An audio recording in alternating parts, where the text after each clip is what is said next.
الحمد لله الواحد القهار العزيز الغفار مكور الليل على النهار تذكرة لأولي القلوب والأبصار وتبصرة لذوي الألباب والاعتبار صلاة وسلاما دائمين متلازمين على سيد المرسلين وعلى آله وأصحابه ومن تبعه إلى يوم الدين.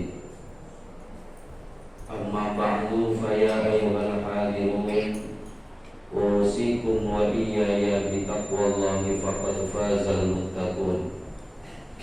أعوذ بالله من الشيطان الرجيم. بسم الله الرحمن الرحيم.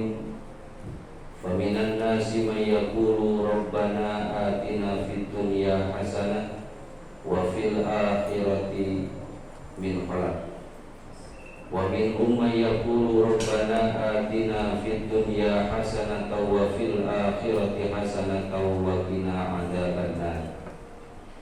Hadirin sidang Jumat yang dirahmati Allah, alhamdulillah wa syukru ala ni'amillah, atas kudrat dan iradat Allah. Pada hari ini, saat ini kita diberi nikmat yang tiada terhingga, terutama nikmat iman dan nikmat Islam, sehingga kita bisa melaksanakan perintah Allah ibadah sholat Jumat. Harapan dan doa kita mudah-mudahan semua amal ibadah kita diterima oleh Allah Subhanahu wa Ta'ala.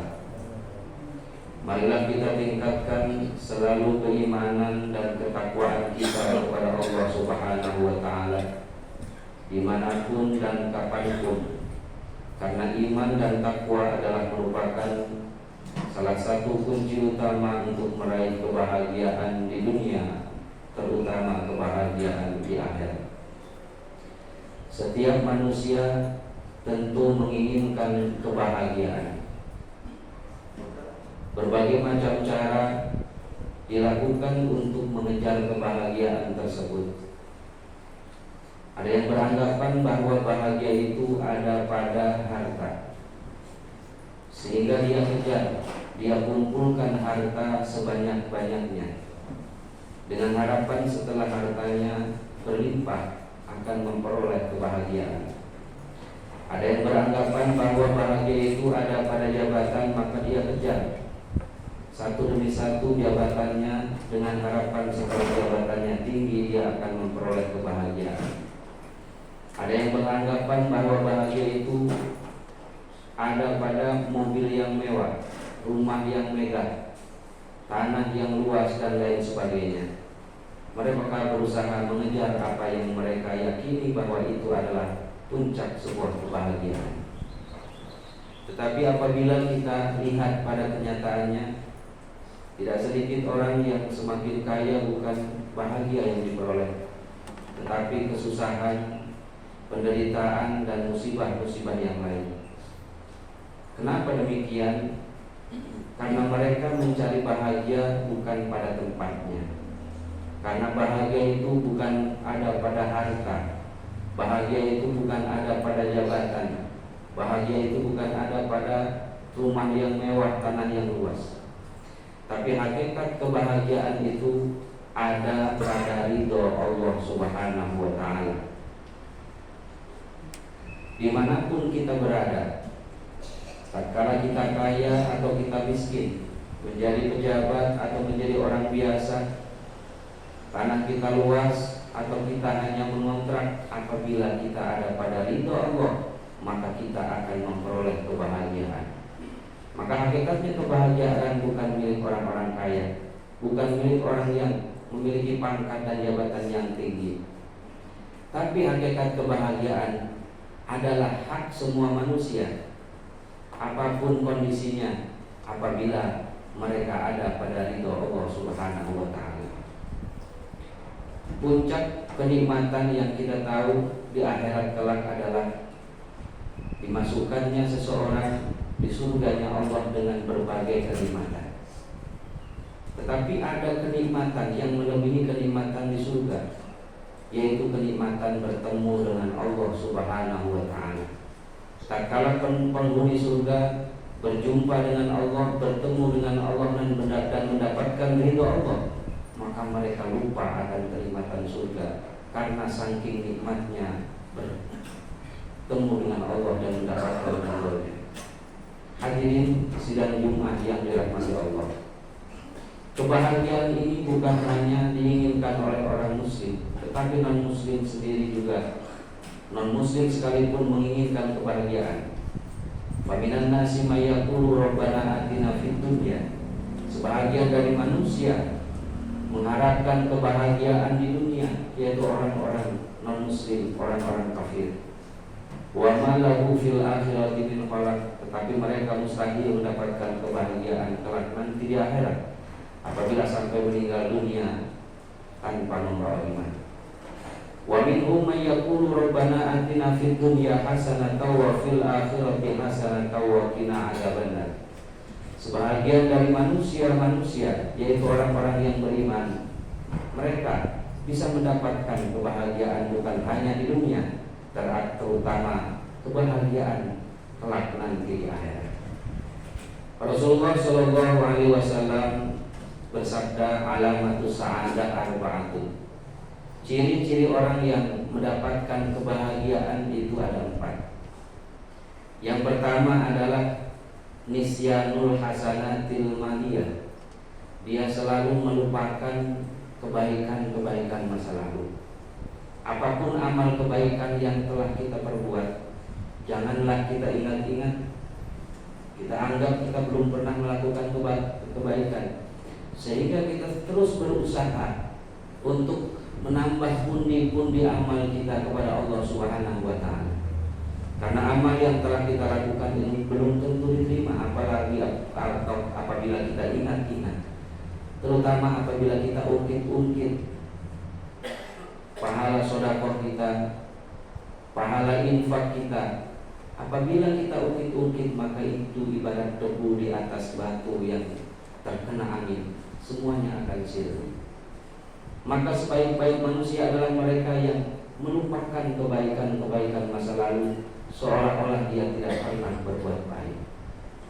Tapi sebaliknya, apabila amal ibadah kita, kebaikan-kebaikan kita selalu kita ingat, selalu kita sebut, selalu kita ungkit, kita merasa orang yang paling baik, sehingga orang lain kita anggap lebih hina daripada kita, maka itu adalah buah dari sebuah kecelakaan. Kemudian yang kedua, di antara ciri orang yang bahagia menurut Rasulullah Shallallahu Alaihi Wasallam, mereka adalah mengingat dosa-dosa masa lalu. Karena setiap dosa yang pernah kita perbuat, dimanapun kapanpun, itu akan dicatat rapi oleh malaikat, dan kelak nanti di akhirat akan diminta pertanggungjawabannya di hadapan Allah Subhanahu wa Ta'ala. Dosa bukan sebuah kebanggaan, sehingga layak untuk kita banggakan, kita ceritakan kepada orang lain. Tapi dosa adalah sesuatu yang harus kita sembunyikan, hanya kita dan Allah yang tahu. Seandainya dosa orang lain, dosa kita bukakan di hadapan orang, tentu Allah akan marah. Bagaimana baik dan bijaksananya Allah. Dosa-dosa kita yang kita lakukan, baik kecil terutama dosa besar, apabila tidak ada kebijaksanaan Allah dengan cara ditutupi sehingga semua orang tahu akan dosa-dosa kita, maka mungkin kita tidak mau berkumpul dengan orang lain, karena masing-masing manusia saling melihat dosanya masing-masing. Nah, karena itu Allah sangat bijaksana. Allah sembunyikan dosa kita, bahkan terkadang kita sendiri tidak merasa berbuat dosa. Hendaknya secara pribadi kita harus selalu mengingat dosa-dosa kita kepada Allah Subhanahu wa Ta'ala, lalu berbuat dengan istighfar, taubat, dengan taubat yang sesungguhnya. Sebesar apapun dosa yang pernah kita lakukan, masih besar pengampunan Allah Subhanahu wa Ta'ala. Karena itu kita tidak boleh berputus asa tatkala kita memiliki masa lalu yang kelam. kita memiliki masa lalu yang penuh dengan dosa. Karena apabila kita benar-benar bertobat kepada Allah dengan tobat yang sesungguhnya, maka sebesar apapun dosa kita akan diampuni oleh Allah Subhanahu wa ta'ala, sehingga seseorang bisa masuk surga walaupun dia tadinya orang yang berbuat dosa. Bahkan Rasulullah bersabda, ada dosa yang Allah sengaja, tetapi dengan dosa itu orang tersebut bisa masuk surga. Kenapa demikian? Karena tatkala seseorang tidak melakukan dosa, dia merasa orang yang baik, dia merasa orang yang hebat, sehingga Allah jerumuskan dia untuk melakukan dosa, sehingga dia merasa menyesal dan merasa hina di hadapan Allah Subhanahu wa ta'ala, menjadi seorang hamba yang merasa tidak berdaya, tidak ada upaya kecuali atas izin Allah Subhanahu wa ta'ala. Hadirin sidang Jumat yang dirahmati Allah. Kemudian yang ketiga, ciri orang yang bahagia menurut Rasulullah SAW adalah mereka yang melihat ke bawah di dalam masalah urusan dunia. Wa nadruhu ila man dunahu fid dunya. Kenapa melihat ke bawah dalam masalah urusan dunia? Supaya menjadi orang yang selalu bersyukur. Karena kebanyakan dari kita menganggap nikmat itu adalah materi. Nikmat itu hanyalah jabatan. Padahal nikmat yang diberikan oleh Allah itu banyak sekali. Jabatan dan harta adalah nikmat yang sangat kecil nilainya di hadapan Allah Subhanahu wa ta'ala. Karena jabatan Allah berikan kepada semua orang, baik yang beriman maupun tidak. Harta juga demikian. Sehingga jangan mengeluh dalam hati kita, kenapa saya setiap hari melakukan sholat, sementara orang lain yang tidak beriman diberi harta kekayaan dan jabatan yang begitu tinggi, sementara saya yang selalu beribadah kepada Allah dan tidak melakukan dosa dipersulit di dalam masalah dunia, di dalam masalah harta.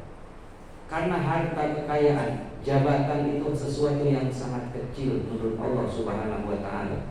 Karena itu diberikan oleh Allah kepada setiap manusia, baik yang beriman maupun tidak. Tetapi masih banyak lagi nikmat-nikmat yang lain yang apabila kita nilai harganya itu jauh lebih berharga dari nikmat jabatan, nikmat harta yang kita lihat dan kita miliki. Terutama nikmat iman dan nikmat Islam. Karena nikmat iman dan nikmat Islam ini hanya diberikan oleh Allah kepada hamba-hambanya yang dipilih oleh Allah. Tidak semua manusia mendapatkan nikmat iman dan nikmat Islam. Seandainya nikmat iman itu bisa dibagikan, bisa dimiliki oleh setiap manusia, tentu Nabi Nuh alaihissalam akan lebih memberikan nikmat iman kepada putranya Kan'an daripada yang lain.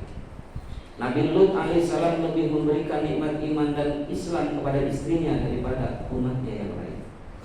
Rasulullah tentu akan lebih memilih memberikan nikmat iman dan Islam kepada Abu Jahal, Abu Lahab. Kita tidak pernah bertemu dengan Rasulullah, jauh jarak dan waktunya dari Rasulullah, tapi kita mendapatkan jatah iman dan Islam. Jauh sebelum Allah menciptakan kita, kita tidak pernah berpesan untuk menjadi mukmin, berpesan untuk menjadi umat Rasulullah. Tetapi Allah telah memilih dan menentukan kita bahwa kita adalah orang yang berhak untuk memiliki nikmat iman dan nikmat Islam yang harganya tidak ternilai. Banyak lagi nikmat yang jarang kita anggap sebuah kenikmatan. Nikmat kita bisa mendengar, nikmat kita bisa melihat, nikmat kita bisa berjalan, nikmat kita bisa bernapas, dan nikmat-nikmat yang lain yang itu jarang kita syukuri karena kita anggap bukan sebuah kenikmatan. Orang akan merasa memiliki tatkala benar-benar kehilangan. Nikmat itu akan terasa berharga tatkala dicabut oleh Allah Subhanahu wa ta'ala. Nikmat kita bisa bernapas, yang dibutuhkan adalah oksigen dan nitrogen. Seandainya dalam satu hari harga nitrogen, harga oksigen 25.000 per liter dan nitrogen 10.000, maka kita harus membayar 137 juta. nikmat bernapas. Kalau kita kalikan dalam 1 bulan 5,5 miliar kita harus membayar nikmat bernapas. Kalikan dalam 1 tahun dan kalikan umur kita sekarang berapa. Seandainya nikmat bernapas kita harus membayar kepada Allah, maka berapa yang harus kita korbankan? Belum nikmat kita bisa mendengar, bisa melihat dan nikmat yang lain. Maka Allah katakan, "Fabi ayyi ala'i rabbikuma tukadziban." Nikmat yang mana yang akan kalian bohongkan? Kita selalu mengeluh kepada Allah bahwa Allah tidak memberikan nikmat. Ini bagi mereka yang melihat dunia kepada yang lebih tinggi. Mereka merasa bahwa Allah tidak adil. Tatkala diberi mobil, yang dilihatnya orang lain yang lebih banyak mobilnya, sehingga memiliki mobil itu bukan sebuah kenikmatan. Tatkala dia memiliki motor, yang dilihat orang lain yang memiliki mobil, maka dia tidak merasa memiliki motor sebuah kenikmatan. Tatkala dia bisa berjalan, yang dilihat orang lain yang memiliki motor, maka bisa berjalan bukan sebuah kenikmatan. Demikian seterusnya. Tapi apabila sebaliknya, yang kita lihat di dalam masalah urusan dunia adalah yang lebih rendah, maka kita akan selalu menjadi orang yang bersyukur. Tatkala kita memiliki mobil, kita akan selalu bersyukur orang lain hanya mampu memiliki motor. Tatkala kita sudah memiliki motor, kita akan bersyukur orang lain hanya mampu berjalan kaki. Yang berjalan kaki bersyukur orang lain tidak mampu berjalan kaki, dan begitu seterusnya. Maka hakikat orang yang kaya adalah bukan orang yang banyak harta, tetapi orang yang kaya adalah orang yang merasa cukup atas setiap pemberian Allah Subhanahu wa ta'ala. Kemudian yang keempat, ciri orang yang bahagia adalah wa nadruhu ila man fawqahu fiddin, melihat ke atas di dalam masalah urusan agama. Di dalam masalah agama dan amal soleh kita harus melihat orang lain yang lebih rajin, orang lain yang lebih banyak berbuat amal, sehingga memotivasi kita untuk terus berbuat amal dan kebaikan seperti orang lain. Karena kalau kita lihat di dalam masalah amal yang lebih rendah, kita merasa ujub karena merasa lebih baik dari orang lain.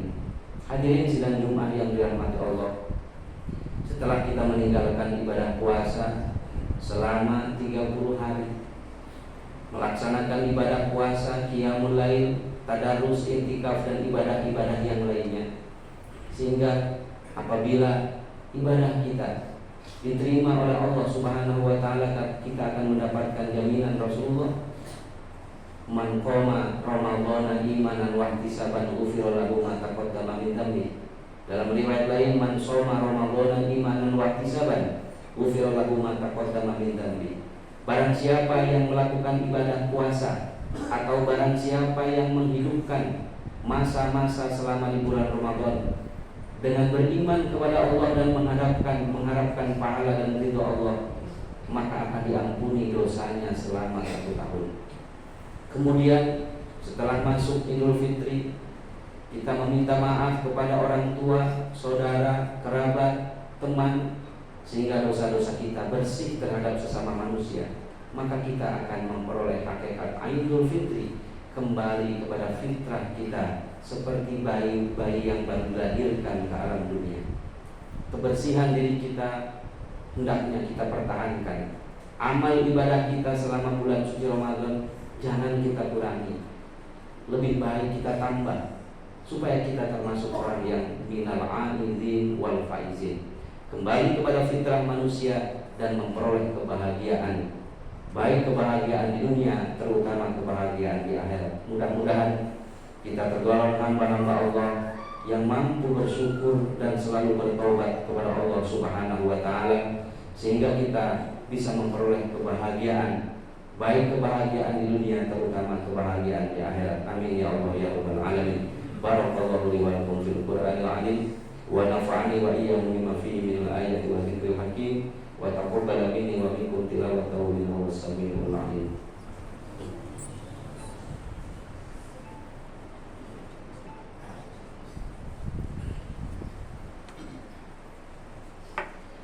Alhamdulillahilladzi ja'ala al-insana khalifah, wassalatu wassalamu ala Rasulillah wa ala alihi wa ashabihi wa mawala wa man tabi'ahu ila yaumil qiyamah. أشهد أن لا إله إلا الله وحده لا شريك له وأشهد أن محمدا عبده ورسوله لا نبي بعده أما بعد فيا أيها الحاضرون أوصيكم وإياي بتقوى الله فقد فاز المتقون أعوذ بالله من الشيطان الرجيم إن الله وملائكته يصلون على النبي يا أيها الذين آمنوا صلوا عليه وسلموا تسليما اللهم صل على سيدنا محمد الفاتح لما أغلق والخاتم لما سبق ناصر الحق بالحق والهادي إلى صراطك المستقيم وعلى آله حق قدره ومقداره العظيم آمين يا الله يا رب العالمين اللهم اغفر للمسلمين والمسلمات والمؤمنين والمؤمنات الأحياء منهم والأموات اللهم اغفر لأمة محمد صلى الله عليه وسلم وارحمهم رحمة عامة اللهم اغفر لنا ذنوبنا